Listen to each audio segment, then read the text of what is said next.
All right, so I do not completely understand the science behind the EMS system. Okay. Can you explain it to me here?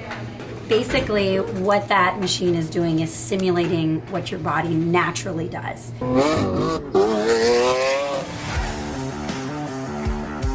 What happens is these things slide past one another and these grip on and they create contraction. So this is the contraction of the tissue. So if millions of these contract all at the same time, the muscle completely shortens. So what we're doing is we're promoting healing in these muscles by allowing them to contract, but not to the extent that a full muscle would contract. So in a normal cell, all right, this is called a neuromuscular junction. This is a neuron, and this is a junction where the neuron meets the muscle, a neuromuscular junction. And so what happens, your brain fires a signal down a motor neuron to these dendrites because sodium moves in and it reaches a threshold. Well, that's that machine.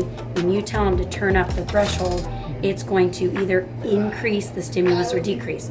So what happens is once that threshold is met in this soma here, this axon hillock, it fires an action potential down the axon to these little axon terminals, which come into contact with the muscle. And so what that does is it's basically simulating an electrical impulse.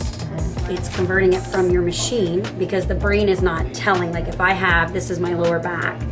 The machine, my brain is not telling my lower back to contract. So if we simulate an impulse, it goes electrical from the machine to here, it then fires down here, and then it's going to become chemical, which is naturally occurring in your body. We have these little vesicles here that house something called acetylcholine. It's a neurotransmitter. So what we do is we go electrical to chemical to electrical again, and that's what causes the muscle to contract. So the machine simulates this electrical impulse, which then travels down here, which triggers these housing this neurotransmitter. This one is acetylcholine, which deals with skeletal muscle contraction. So what happens is these bind down here and they dump all of that neurotransmitter into the synapse. And then these bind to these little channels and sodium starts moving in. So we went electrical to chemical to electrical. And then these release calcium. And this triggers this what we call sliding filament theory, where we open up binding sites and this myosin, which is a protein, basically grabs on to this actin and pulls it. So this pulls this way and this pulls this way, and it shortens the muscle. And so these little impulses shorten, and then these little things, sometimes people hear about fast twitch and slow twitch fibers, but basically what those are is, if this is myosin, they have two heads, and they reach up and pull, and then like, so if it's slow, it's a slow twitch, and then if it's fast, they're going very, very fast. So what's happening is these are going up and down. We get natural little micro fractures in the muscle, all right? And what that does is it actually promotes healing. So the body is then going to come in and it's going to bring in amino acids and it's going to repair and make this even stronger than it was before.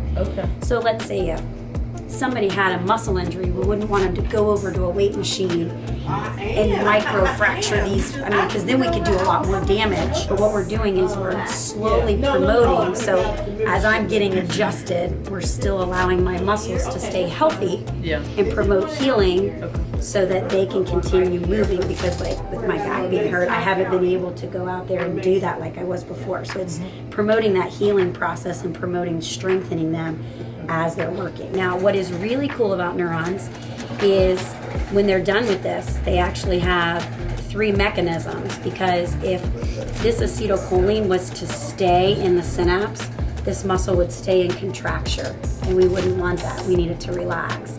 So what we do is these little neurotransmitters are time sensitive, so they actually will remove themselves. And then we have another enzyme called acetylcholine esterase that breaks them down.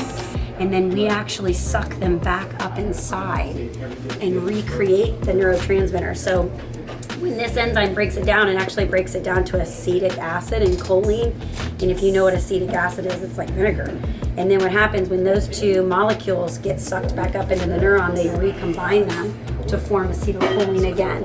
And then we dump it out again. So when we notice, it's just this process where we dump it out, and then suck it back up and dump it out. And so then again, the nerdy science teacher in me is like, it's pretty incredible that every muscle fiber of every muscle cell of every whole muscle, because we know that whole muscles are a lot of times multiple muscles all working together, that it does this step by step in synchronous, and that I can actually look coordinated because there are hundreds of thousands of these all working at the exact same time to produce the smallest movement. So it's kind of incredible that it dumps it up and then sucks it back up, and then, because you know, if somebody tosses something at you, this signal has to go from where it's coming to your eye to your brain and then back down, and if I have to catch something, I have to go with both hands. So it's doing it on both sides of my body. So the nervous system is an incredible machine to allow this to work. So